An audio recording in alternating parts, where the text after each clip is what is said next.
Welcome back to Roosters Radio. And joining us now, well, people say he's at the twilight of his career, but I think he's playing as good as ever for the red, white and blue. Great honour to welcome Josh Morris to Roosters Radio. Welcome, Josh. Thanks for having me. Welcome. Thanks for the nice words. Mate, Bush and myself were lucky enough to head down to Melbourne on Friday night. Looked like you scored early, but besides that, I thought our first half, geez, we were valiant. We just stuck in there. Your thoughts on the game? Yeah, I think, particularly defensively, we were very valiant. They had a lot of ball on our try line and we just kept on repelling them. They managed to get 2 penalty goals. Didn't like the way we attacked, but our defence was really good. And then in that second half, that defence in that first half probably took a toll on us and they broke us down through the middle there and managed to get some late tries. What did Robbo say at half time? Because when you left the field, I know we were in the box and we went, geez, they must be going in, with their heads held high, because there was a couple of opportunities where they could have gone for the try, but they went for the 2 points. Yeah, we felt like we're on top of the mental battle. Like you said, they took penalty goals instead of taking the tap. And when you have a team doing that, you certainly feel like you're on top. At halftime, we spoke about just getting an even percentage possession of the ball there, and we thought we could score some points and get away with the win. But like I said, in that second half, we probably fell away, and then they were just too good for us in the end. So a few lessons learnt there. And it was good that we at least got on the scoreboard, albeit very late, but a try nonetheless. Yeah, you always want to get on the scoreboard. So that was a design play, and it's good to see those things come off. As Silky mentioned earlier, Josh, you nearly got over in the first half. How badly winded were you? You looked pretty crook there. Yeah, that was the worst one I've ever had. I've been winded a few times, and normally I just put my legs up in the air and can try and get my breath back pretty quickly. But then when that didn't happen the first time, I actually started panicking quite a bit and thought I might have swallowed my tongue, because I normally would have been able to breathe, and then eventually a little bit of air got in and then it started to settle again. But it's one of those things where you roll around on the ground like a pork chop and then you sweet a minute and a half later. So, it was definitely scary, and the wife was a bit worried for a minute there, but that's all good now. When you are injured like that after scoring a try, do you ever get worried like you're going to get absolutely hammered by the team in the celebrations? Does it ever enter your mind like, hang on guys, just keep away for a sec? I think they noticed pretty quick. Gussie went to go and pick me up, and I was rolling around and he knew something was wrong there. So, they gave me my space and, needed it at that stage. Talking about self-preservation, mate, as you've gone on and progressed through your career, do you approach training different? I think you're smarter around it. I think you get yourself in here a lot earlier than some blokes do, and do a lot more preparation, getting your body right so that when you get out on the training paddock, you can train to the standard you want to uphold. So, and then recovery, a lot more emphasis on recovery, and I think the game's headed that way as well. Gone are the days where if you lost a game 2 days later, you'd be on the training paddock doing an hour cardio session because the coach wasn't happy with you. Those days are long gone, and it's more about the recovery process, because the game is certainly faster and it takes a lot more out of you. And I know you got the notebook there in front of you. When you first started out as a young bloke at the Dragons, I dare say no one was carrying notebooks around. No, I used to do little bits of video here and there, but there wasn't as much emphasis on what it is now. And, here we do a fair bit at the Roosters, and it's always good to write down stuff and look back on it and, do your own mini reviews to see where you can get better throughout the week and then throughout the year as well. Just on that, starting at the Dragons and to where you are right now, what is the biggest change that you've noticed in the game today? It would be the speed of the game. It's definitely a lot faster. Even like the jumpers are a lot tighter. Yep. They used to be a lot looser back in the days. And I think we need to get more footy shorts too after the weekend. We saw some bums on Friday night. Yeah, there's a big crack in mine. It's definitely got faster the game. But I would say that the emphasis on recovery has been the biggest transition. As I said, the game's hard enough as it is. So you don't really see yourself doing too many fitness sessions on a week or a 6-day turnaround these days, and it's all about getting yourself physically and mentally prepared for the next week. Mm-hmm. Relationship with your brother. Now, I know you play opposite sides of the field, but midweek, do you guys have much of a chat? Do you see enough of each other at training? You don't want to see them do a game? No, we see enough of each other. Obviously, we come into training every morning together, and we just talk all things footy life, and then on the weekends, we normally catch up and the kids play with each other as well. So we don't really get sick of each other. It's just one of those things. Now, there's been talk that you guys obviously are so close and being twins, but just recently you're not a package deal. It was discussed that, if you do move on further, next year playing or retirement or whatever comes, you're definitely not linked together, that you would be happy to go on or whatnot. Is that something that, are you looking to go further with your career?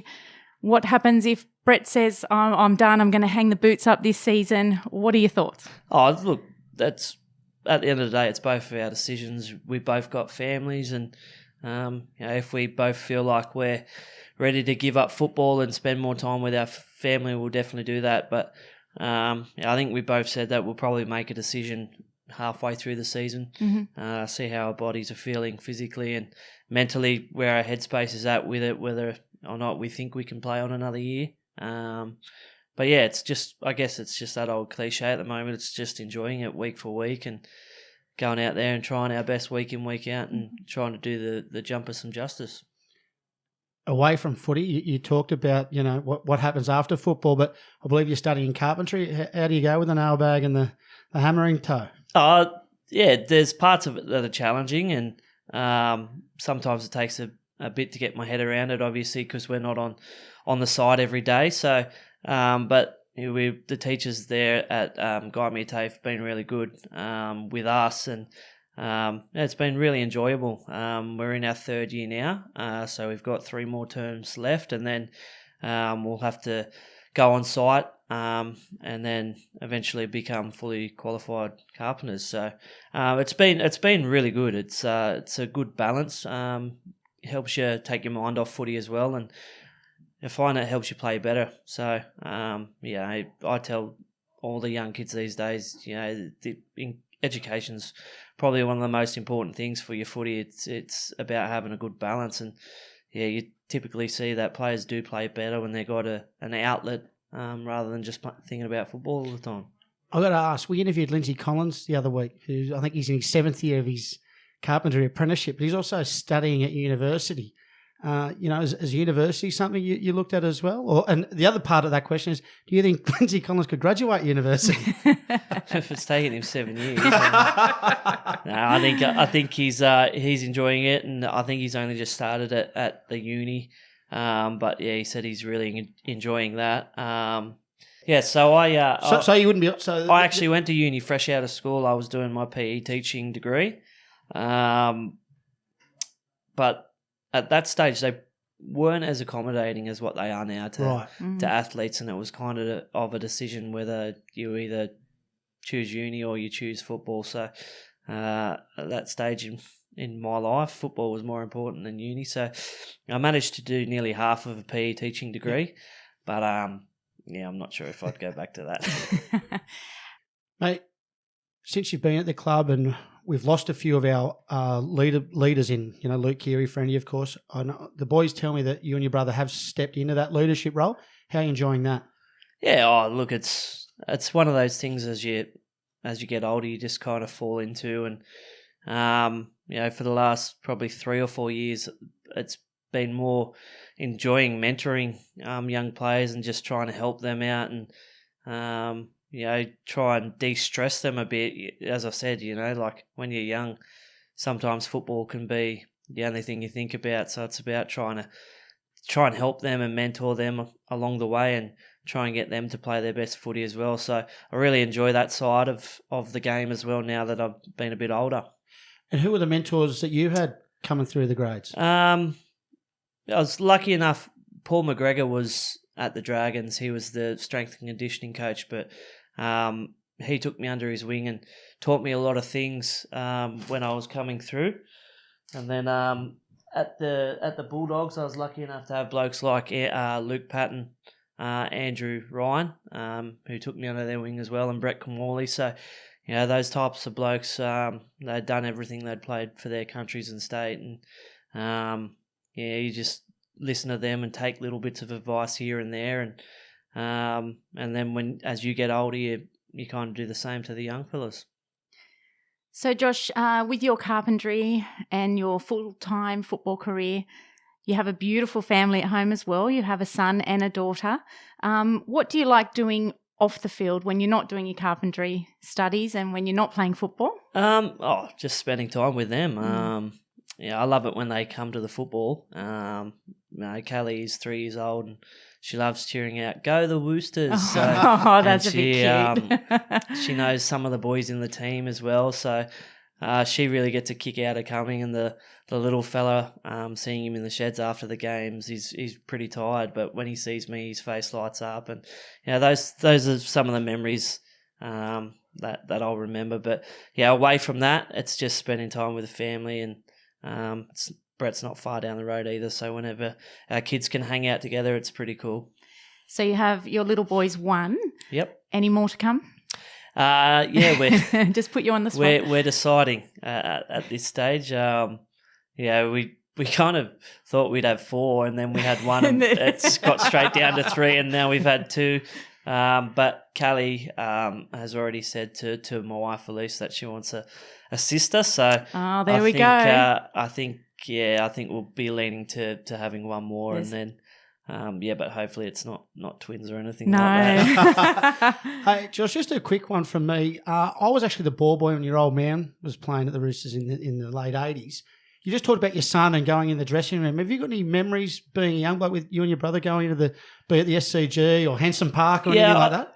I don't have too many. I was saying I can remember one game that Dad played at Henson Park. I remember him, walking around the oval. It might even be in his last game, but walking around the oval and seeing him in his Roosters kit and people getting signatures and thinking that was pretty cool. But he did have a video of all his tries. It's on YouTube now if you look it up. That was a video that me and Brett used to watch pretty much every day. Yeah, right. And that was pretty cool. And hopefully I can have something like that for my kids to watch as well. You've got plenty of highlights, mate. You've got plenty of highlights and hopefully more to come. Now, moving forward to this week, super important game, Anzac Day match, Roosters v Dragons. You haven't played for the Roosters on this day, but you have for the Dragons. Talk us through the experience and why it's different. Yeah, it's the whole week's pretty special. I mean, you get people in, from Defence Force backgrounds, and they talk about their experiences and, the similarities between, football and the way that they are and operate. And then you get to the game, and there's so much tradition around it. You get the flyover and the helicopter landing, and it's all really, really cool. And it's one of those games that you circle in the calendar when you first start the year as one you want to be a part of. And it definitely feels like a finals intensity type of game. And, they're the games that you always want to be in the thick of. So I think both teams, having played for the Dragons, that was one you'd look forward to. And it's certainly one that I'm looking forward to playing this weekend. Just on that, sharing your experience on Anzac Day, what would be your other highlight of your career? There's probably a few, but probably my first test for Australia. It was against France in Paris, which was pretty cool. But standing next to Brett when the Aussie anthem was playing, just 2 kids just playing backyard footy pretty much our whole life, and then being able to play first grade together. And then, being able to play for Australia, the highest honour you can have, and doing it together, that was something that I'll never forget. Something very special to share together. Definitely. Who's the fastest? Well, I'm 10 minutes older, so I always say that I'm the fastest. You got there quicker. Yeah, so, I think he'd probably have me, but he's a bit lighter than me. I I enjoy my food. I got the seconds growing up. That's why he's a bit smaller than me. Mate, we've really enjoyed having you here on Roosters Radio. Best of luck on the weekend and best of luck for the rest of the season. Thanks for joining us on Roosters Thanks, Radio. guys. Thanks for having me. Thanks, Josh. Thanks, mate.